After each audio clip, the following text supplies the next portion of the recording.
안녕하세요. 30대 중반의 여성입니다. 날씨가 갑자기 추워져서 그런지 문득 옛날 생각이 나네요. 뭐, 옛날이라고 해봤자 3년 전이지만요. 지금은 자유로운 몸이지만 그때는 쫌생이 남편과 그지 같은 시댁에 묶인 몸이었답니다. 왜 그렇게 참고 버티느라 고생을 했는지 모르겠어요. 이렇게 놔버리니까 편한 걸 말이에요. 다 지나간 일이지만 굳이 이렇게 여기 와서 제 사연을 털어놓는 이유는요. 아무렇지 않은 듯 살아가다가도 10월만 되면 가슴 한구석이 갑갑해지더라고요. 아무래도 제가 10월에 이혼을 해서 그런가 봅니다. 친구들은 이미 제 사정 알 만큼 다 아는데 거기다 무슨 사골 우려먹듯 또 이야기하기도 뭐하고. 그래서 오늘은 익명의 힘을 빌려 여기서 털어놓아 보려고요. 저는 지방의 한 도시에서 디저트 카페를 운영하고 있습니다. 사실 대학교를 졸업할 때만 하더라도 서울에 있는 회사에 들어가고 싶었지 장사를 하려는 생각은 해본 적도 없었어요. 솔직히 지방이긴 했어도 국립대를 우수한 성적으로 졸업했으니 적어도 중견기업은 들어갈 수 있을 거란 자신감이 가득 차 있었거든요. 하지만 졸업하고 반년이 지나도록 아무리 여기저기 이력서를 넣고 어쩌다 면접까지 가더라도 결국 취직을 하지는 못했습니다. 속절없이 야속한 세월이 흘러갈수록 제 마음은 조급해져만 갔지요. 괜한 자격지심에 집 밖으로 나오는 것도 꺼려졌고요. 그러자 평소에 친하게 지내던 언니가 그렇게 무기력하게 있지 말고 자기 카페에 와서 아르바이트라도 해보라고 하더라고요. 돈을 번다는 생각보다는 하루에 3, 4시간이라도 좀 다른 일을 하면서 시간을 보내는 편이 정신건강에 좋지 않겠냐고요. 언니 말을 들으니 그것도 일리가 있다 싶어서 그렇게 아르바이트를 시작하게 되었네요. 사실 카페에서 일을 하기 전까지는 스스로 쑥스러움도 많이 타고 낯도 많이 가리는 성격이라고 생각했습니다. 그래서 학교 다닐 때도 다른 친구들처럼 아르바이트를 하기보다는 혼자 도서관에서 공부하기를 선호했지요. 그런데 막상 아르바이트를 해보니까 제가 손님들하고 너무너무 잘 지내더라고요. 커피 내리고 디저트 만들고 하면 할수록 이 일이 내 천직인가 싶을 정도였네요. 그렇게 한 1년 가까이 일을 했습니다. 조금씩 남의 가게가 아닌 내 가게를 차리고 싶다는 생각이 들기 시작하던 무렵이었지요. 하루는 언니가 정말 미안하게 됐다면서 결혼할 사람과 이민을 가게 되어 가게를 내놨다고 하더라고요. 이건 기회일지도 모른다는 생각이 들면서 저도 모르게 그럼 이 카페 내가 인수하면 안 되겠냐고 물었습니다. 그러자 언니가 정말 기뻐하더라고요. 언니도 사실 자기의 청춘을 바쳐 만든 이 공간을 포기하기가 너무 속상했다면서요. 그렇게 저는 카페 아르바이트생이 아닌 사장이 되었습니다. 이후로 비로소 뭐랄까요? 일적으로 자리를 잡고 나니까 조금씩 주변 친구들은 어떻게 살고 있는지 눈에 들어오기도 하고 신경도 쓰이더라고요. 대부분의 친구들은 직장 생활을 하며 연애도 하고 있었습니다. 친정 부모님께서도 저더러 너무 일만 하지 말고 나이답게 살라고 그러시더라고요. 그리고 얼마 지나지 않아 지인을 통해서 남편을 소개받았지요. 남편은 저와 마찬가지로 자영업을 하는 사람이었습니다. 제가 운영하던 카페에서 멀지 않은 곳에 꼬치구이집을 하고 있다고 했어요. 처음에 그 말을 듣고 했던 생각은 꼬치구이라 요즘에도 장사가 되나? 그게 아무래도 제가 장사를 하다 보니 누가 무슨 장사를 한다는 소리를 듣거나 못 보던 가게를 보게 되면 매상부터 궁금해지더라고요. 직업병 같은 거예요. 남편은 저보다 4살이 많았고 이번 가게가 3번째 가게라고 했습니다. 앞에 2가게는 권리금을 받고 넘겼다고 했고요. 나중에서야 그 말도 거짓말이란 걸 알게 되었지만 남편을 소개받을 당시만 해도 소개를 해준 지인도 그런 세세한 속사정은 몰랐던 것 같고 저도 꼬치꼬치 따져 물을 순 없었으니 남편의 말을 고지고대로 믿었네요. 솔직히 이 거짓말 때문에 남편과 결혼도 약속했다 말해도 과언이 아닙니다. 저랑 4살 차이밖에 안 나는데 권리금을 받으면서 사업을 팔고 또 새로운 일을 시작하고 추진력도 있고 생활력도 있구나 싶었거든요. 소위 사업적으로는 머리가 튼 사람이라고 믿었습니다. 배울 점이 많은 사람이라고 생각하니 뭘 해도 멋져 보였달까요? 눈에 콩깍지가 제대로 씌었던 거지요. 하지만 막상 남편과 부부의 연을 맺게 되어 같이 살아보니 이건 아니다 싶은 게 한두 개가 아니더라고요. 말이 나와서 말인데 솔직히 어떻게 결혼까지 이르게 되었는지 제가 이야기하면 이야기하는 제 속도 터지고 듣는 사람도 속이 터질 거예요. 하긴 이제 와서 숨겨서 뭐 하겠어요? 앞서 말씀드렸다시피 저는 사랑에 눈이 멀어 남편의 성격을 제대로 알아채지 못했습니다. 그래서 남편이 결혼하자고 했을 때도 조금도 고민하지 않고 좋다고 했어요. 이후로 양쪽 부모님들을 모시고 상견례도 했고 모든 것이 원만하고 순탄하게 흘러가는 듯 했지요. 특히 남편은 하루빨리 저랑 같이 살고 싶다며 결혼 준비에 속도를 내더라고요. 그때는 당연히 그런 남편의 모습이 좋았지요. 의심은 전혀 못했고요. 하지만 청첩장을 다 돌리고 나서야 남편이 폭탄 선언을 하더라고요. 사업상의 이유로 자기 돈이 여기저기 다 묶여 있답니다. 그래서 당장 결혼식을 비롯해 신혼살림에 동원할 수 있는 돈이 많지가 않다고요. 1억을 해주네, 외제차를 사주네 하던 시댁도 남편과 비슷한 소리를 했습니다. 확실한 투자처가 있어서 급하게 그쪽에 돈을 넣어두었다는 거예요. 당연히 저는 크게 실망했고 남편에게 크게 화를 냈습니다. 가정가구 다 계약해놓고 집도 잔금만 치르면 되는데 이제 와서 그런 소리를 하면 어떡하냐고 처음으로 남편에게 큰 소리를 냈던 것 같아요. 남편은 몹시 난처한 표정으로 정말 미안하답니다. 자기도 이렇게 될 줄은 몰랐다면서 진심으로 저에게 용서를 구한다 했어요. 이게 만약 제 이야기가 아니라 친한 친구의 사연이었다면 당장이라도 때려치라고 그 남자 이상하다고 했을 겁니다. 하지만 막상 제 자신에게 이런 일이 닥치니 파혼은 무슨, 파혼이란 두 글자도 생각이 나지 않았어요. 부끄럽게도 당장 눈앞에 닥친 잔금이라던가 계약들은 어떻게 정리를 해야 할지 그런 고민만 했습니다. 그러다 비로소 파혼을 해야 하나 싶었을 땐 사람들이 얼마나 수군거릴지, 부모님께서 저 때문에 얼마나 창피하실지 같은 철없는 생각들만 들었지요. 결국 저는 돈 관리는 각자 하고 결혼 비용은 어떻게든 반반 부담하는 조건으로 결혼을 진행하게 되었습니다. 그렇게 남편 돈 5천과 제 돈 8천 그리고 대출을 받아 결혼식부터 전세집까지 해결해야 했네요.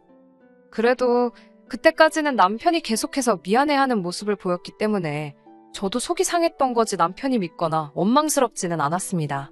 사람 일이라는 게 사업도 그렇고 인간관계도 그렇고 항상 마음먹은 대로 되는 것만은 아니잖아요. 배우자로서 남편이 얼마나 힘들고 답답할지 그 마음을 이해하려고 했습니다. 그리고 솔직히 제가 시부모님이었다면 이런 며느리인 저에게 미안하고 한편으론 고맙고 그랬을 것 같아요. 하지만 저희 시부모님은 전혀 다른 각도로 이 상황을 지켜보고 계셨습니다. 남편과 저는 생활비 통장에 각자 150만 원씩 넣고 나머지는 알아서 관리하기로 약속한 상태였어요. 남편도 남편의 사업장이 따로 있고 저도 제 사업장이 따로 있는 데다가 이게 저희들이 같이 시작한 사업이 아니다 보니 서로 참견하지 않기로 했었지요. 하지만 시부모님께서는 결혼도 했으니 제 사업보다는 남편 사업이 우선시되어야 한다는 주의셨습니다. 그래서 저희가 생활비를 제외한 돈은 각자 관리한다는 이야기를 들으셨을 땐 크게 불편해하시더라고요. 사실 그 무렵 남편 매장의 매출이 급격히 떨어지고 있었거든요. 저는 꼬치구이라는 음식은 대중적이니까 나이 상관없이 누구나 와서 먹을 수 있게 해야 한다고 조언했어요. 하지만 남편은 젊은 사람들이 많이 와야 맛집이라고 소문이 난다면서 갑자기 메뉴판을 전부 다 영어로 바꾸질 않나, 손님들을 나이로 차별하지를 않나. 한 번은 60대 중반쯤으로 보이는 손님 4분이 오셨는데 가게 음식이 매워서 못 드실 거라며 거의 내쫓다시피 손님들을 내보내기까지 했지요. 그 광경을 보곤 정말이지 제정신인가 싶었고 달리 뭐라 할 말이 없더라고요. 막말로 동네에서 장사를 그따위로 하니 안 좋은 소문이 나는 건 시간 문제겠다 싶었지요. 저런데 앞에 두 가게를 권리금을 받고 넘겼다고? 의심스러워서 결국 인근 부동산 아저씨들에게 수소문을 했고 그 이야기도 거짓말이었다는 걸 알게 되었습니다. 권리금은 개뿔, 그나마 있던 보증금도 다 까먹고 그러고도 안 나가서 건물주가 내용 증명을 보내고 말도 아니었다고요. 남편을 제외한 모든 사람들이 왜 매상이 안 나오는지 뻔히 알고 있었지만 남편은 남의 의견에는 관심이 없었고 한번 들어라도 볼 생각조차 없었습니다. 어이없게도 남편은 아무래도 장사가 안 되는 이유가 자기가 인테리어에 투자를 안 해서 그런 것 같다며 급기야 저에게 돈을 빌려달라고 하더라고요. 고민 끝에 부부이기 전에 사업가 대 사업가로 돈거래는 안 하고 싶다고 딱 잘라 선을 그었지요.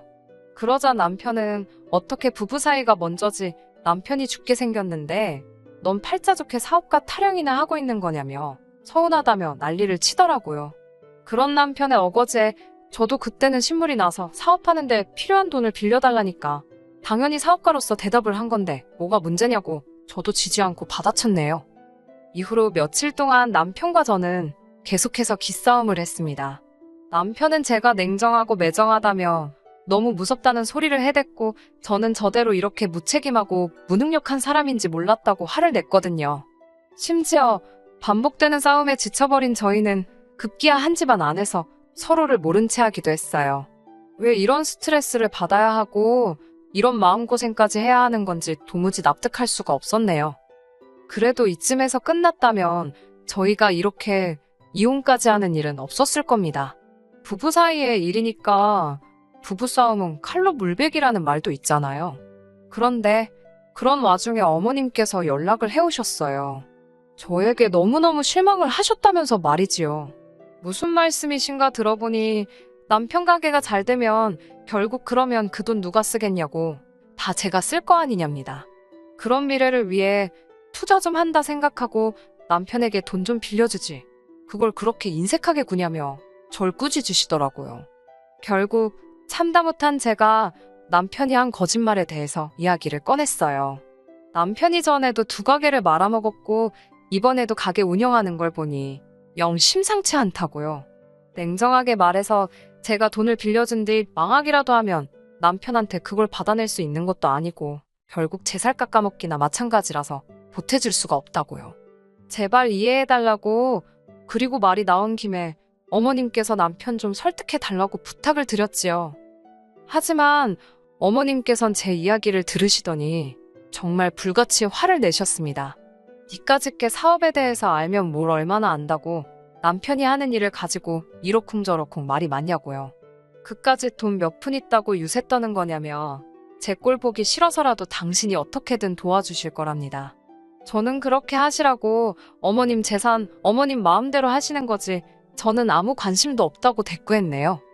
솔직히 어머님과 대화를 나누는 내내 제가 어머님께 지나친 건 아닌지 신경이 쓰이긴 했습니다. 하지만 만약 이번에 어머님과 남편 뜻대로 해주게 된다면 앞으로도 이 집에서 제 의견이란 없겠구나 싶어서 욕먹을 걸 알면서도 제 고집을 꺾지 않았네요. 그리고 며칠 뒤 기세등등해진 남편이 저에게 한껏 비아냥거리듯 어머님께서 5천만 원을 해주셨다며 자랑을 해왔습니다. 저도 참 웃긴 게 어머님께 마음대로 하시라고 그렇게 호언장담을 해놓고 막상 어머님께서 남편에게 진짜로 돈을 해주셨다는 이야기를 들으니까 왠지 서운한 마음이 들더라고요.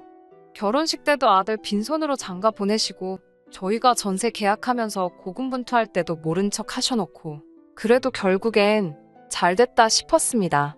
어쨌든 남편이나 어머님이나 당분간은 절 힘들게 하지는 않겠구나 싶었으니까요.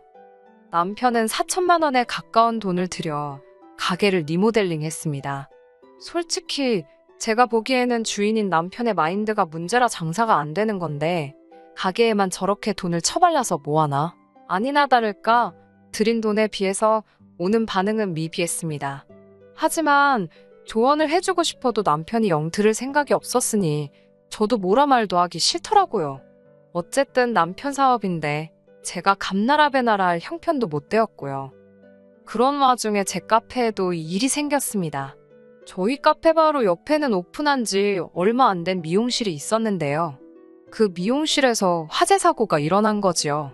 그나마 새벽이었기에 다친 사람은 없었지만 재와 그 흐름이 저희 카페까지 덮어서 당장은 장사를 할 수 없는 상황이었습니다.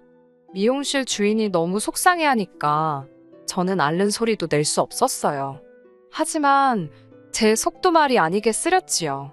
그나마 다행히 친정 부모님의 조언으로 진작부터 화재보험이다 뭐다 이것저것 잔뜩 들어놓은 상황이었거든요. 덕분에 카페를 뽑고 보수하는 데 필요한 보험금을 제법 넉넉히 받게 되었습니다. 이참에 그동안 마음에 안 들었던 부분도 고치고 소위 업그레이드를 시켜야겠다 생각하고 있었는데 남편이 이야기를 좀 하자더군요. 직감적으로 돈 이야기구나 싶어서 저도 정신무장을 단단히 했지요. 게다가 남편은 시부모님까지 모시고 자리를 만들었더라고요. 이쯤 되니까 정확히 이유도 알기 전에 기분부터 나빠지고 예민해지더라고요. 아니나 다를까 어머님께서는 보험금으로 얼마나 받았냐며 말문을 여셨습니다. 저도 본능적으로 금액을 확 낮춰서 말씀드렸어요. 이건 무슨 눈치 게임도 아니고. 아무튼 그러자 어머님께선 기왕 이렇게 된 거 저더러 이참에 장사를 때려칠하셨습니다. 그리고 그 돈으로 남편 장사에 몰빵을 하든지 당신이 남편 해준 돈을 갚든지 하라셨어요. 지금 이런 불경기에 부부가 힘을 합쳐야지 니들이 따로 국밥이냐고요. 저는 싫다고 했습니다.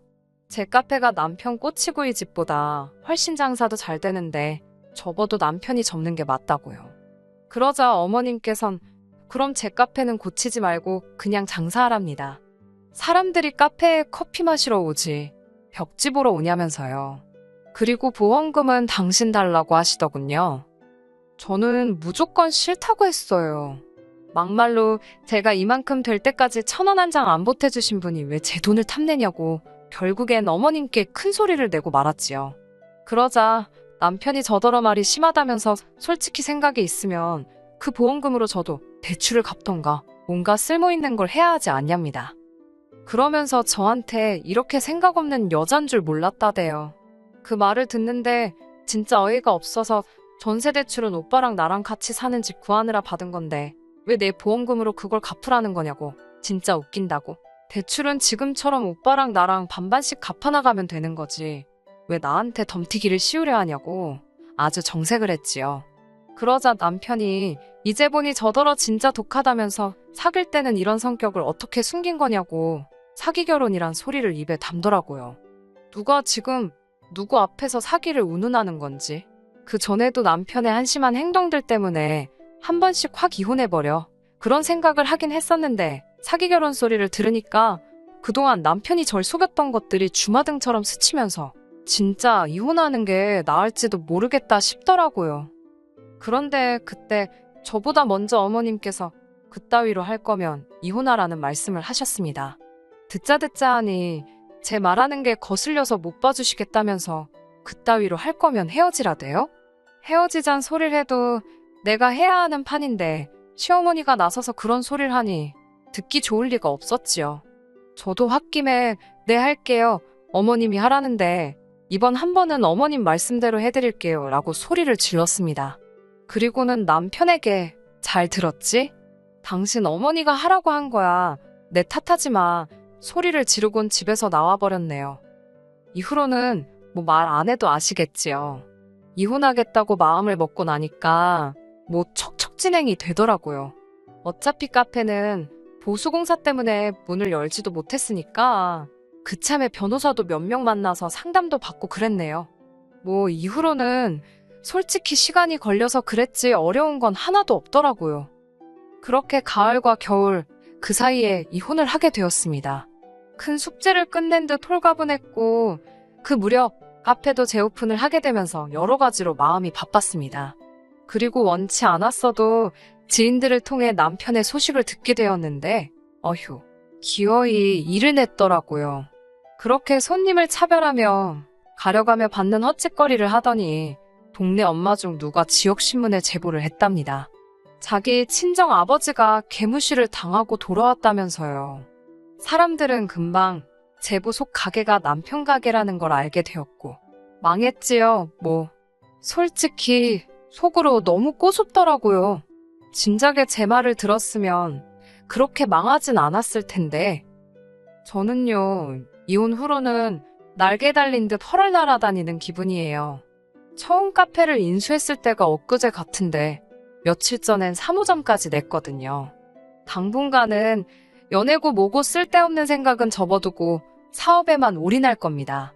그래서 내년 이 무렵에는 더 좋은 소식 가지고 제 근황 들려드리러 또 올게요. 끝까지 들어주셔서 감사합니다. 오늘의 사연은 여기까지입니다. 구독과 좋아요, 알람 설정 부탁드리고 더 좋은 사연으로 다시 찾아뵙겠습니다. 감사합니다.